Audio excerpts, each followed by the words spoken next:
और उसकी भी विधि है, आपको बताई जाएगी। तो ऐसे आपको बुलाया जाता है।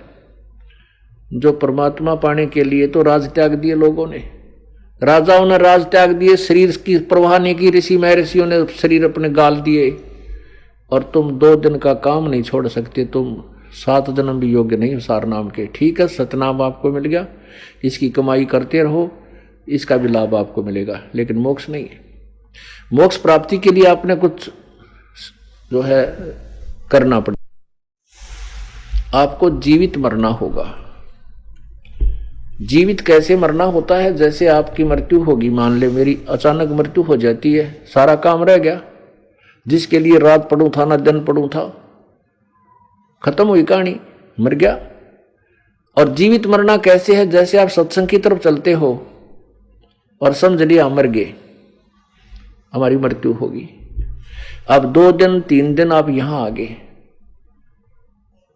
और आप मान लीजिए वास्तव मर जाते तो उस काम न कौन करता?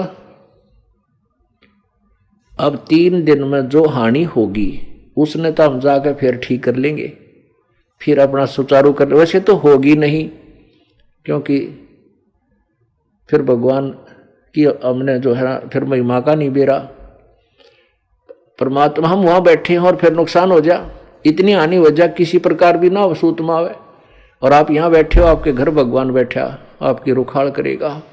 ऐसे सैकड़ों हजारों प्रमाण आपको दिखा दूंगा।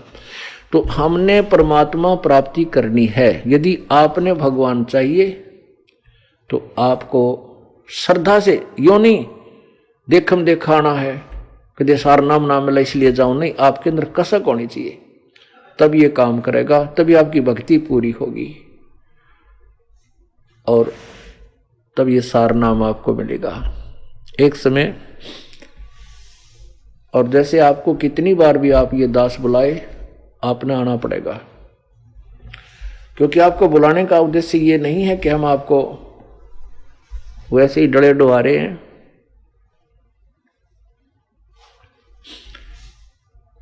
आपने तो यह सबको छोड़ के चलना, सतलोक जाना है। तो यदि आपसे थोड़ा बहुत घर कुछ समय भी नहीं छूटता तो उसके योग अभी हुए नहीं हो। कोई नहीं, आप भक्ति करते रहो, इस जन्म ना फिर अगले जन्म में कभी आपको सूत बैठेगा, कभी मनुष्य जन्म होगा, फिर देखी जाएगी। तो इतने झंझट में पैर दे कोई ना समझदार आदमी कि असंग जन्म हो गए हमने, और पार ना हुए तो यह बीमारी फिर मान ली इस कमाई से जो आपको कराई जा रही है, आपका धन ये बहुत संग्रह हो रहा है, आपकी मृत्यु होगी। आगे मनमाना आपको ये काल पता नहीं कि राष्ट्रपति बना दे, आपको फिर स्वर्ग में देवता बना दे, आपका जूता आप ही का सिर आपकी कमाई को बर्बाद करा के फिर गधा बना देगा। तो ये ज्ञान बार बार क्यों रिपीट किया जा रहा है कि आप समझ सको काल के जाल को और इस जन्म को घना ना बढ़ाओ। बार बार ये सुअवसर नहीं होता। मनुष्य जन्म का मिलना, ये तत्व ज्ञान की प्राप्ति, परम संत का मिलना, ये तो असंख्य जन्मों के बाद ये सारे नंबर मिला करते हैं। और फिर परमात्मा कहते समझा है तो सिर दर पाओ, बहुर नहीं रे ऐसा दाओ, जैसे मोती ओस का ऐसी तेरी आब, गरीबदास कर बंदगी बहुर नहीं ऐसा दाओ। एक समय बनारस में, काशी में वीर देव सिंह बघेल नाम का एक